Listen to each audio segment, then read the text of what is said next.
There's an inevitable tension in the First Amendment between the two religion clauses in seeking both to prevent an establishment of religion and guarantee the free exercise of religion. In many cases, the state, the government itself, is in a catch-22 position as it carries out its normal duties.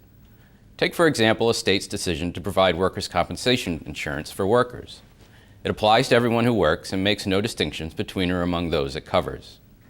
Moreover, in administering the program properly and efficiently, the state has determined that those who do not comply with the requirements of the legislation will not receive its benefits. For example, an individual who chooses not to work when work is offered would be ineligible for the benefit. In this seemingly religiously neutral example, the state simply identified a need, workers' compensation insurance, and created a solution that was fair and that protected the state from fraud.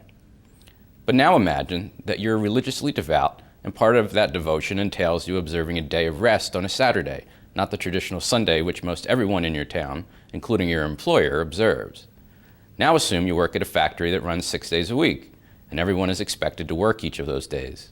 What do? Do you choose your livelihood over your spiritual beliefs? What about the state's legitimate interest in carrying out its own duties? Cases like this will serve as the core of our discussion this week about the First Amendment's Free Exercise Clause.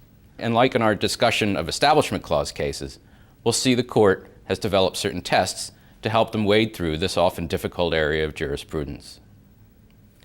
There are two broad themes that the court has developed in free exercise cases. Not all of them have been followed to a T by the court, nor have they remained unchanged or free from controversy. Nevertheless, they comprise the core issues involved in free exercise jurisprudence. The first is that a law cannot on its face discriminate on the basis of religion, nor can a law be religious in nature or purpose. A law which taxes Protestants at a lower rate than Catholics, for example, violates the Establishment Clause. Second, government, both the state and federal, remember the Free Exercise Clause is not incorporated against the states until the 1940s, has necessary duties to carry out and enforce the laws it creates. So there needs to be some balancing between otherwise neutral governmental duties and responsibilities and religious free exercise.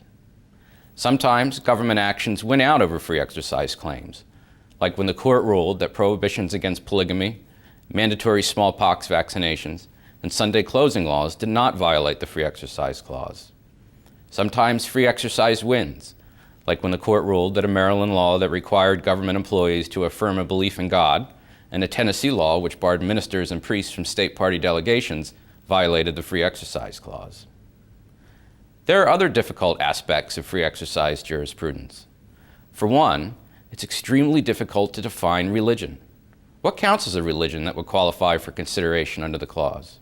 Could I form a religion with 3 of my friends where we meet at our local watering hole and then claim the benefits of free exercise? Also, the court has always maintained a distinction between thought and action, especially with respect to free exercise. In this sense, we're free to believe whatever we want, but we're always potentially limited in carrying out those ideals.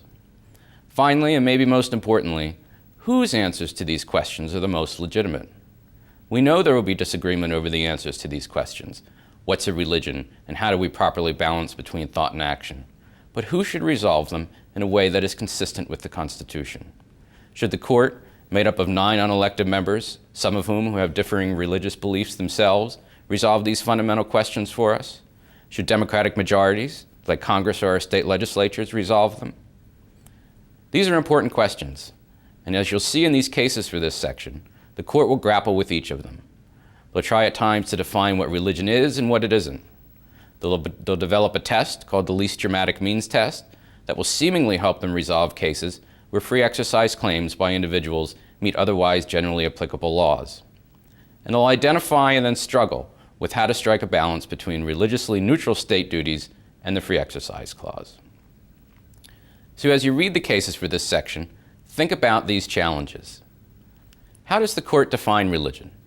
Obviously, just any grouping of people won't count. But is that still right? In defining religion, does the court get close to violating the Establishment Clause? In other words, if some religions are seen as more legitimate than others for purposes of the Free Exercise Clause, does that mean the state favors some kinds of religion over others? What are the legitimate interests of the state, both the national government and the states themselves? And once we identify them, how do we deal with free exercise challenges that arise? A state certainly has a duty to protect itself during war, for example, and drafts are common. Some might object for religious and secular reasons. What do we do? How legitimate is the Supreme Court in making these decisions for us? Are these decisions better made by Congress, state legislatures, or local communities and government? Enjoy the free exercise cases. They represent some of the most interesting and difficult civil liberties cases that you'll read all semester.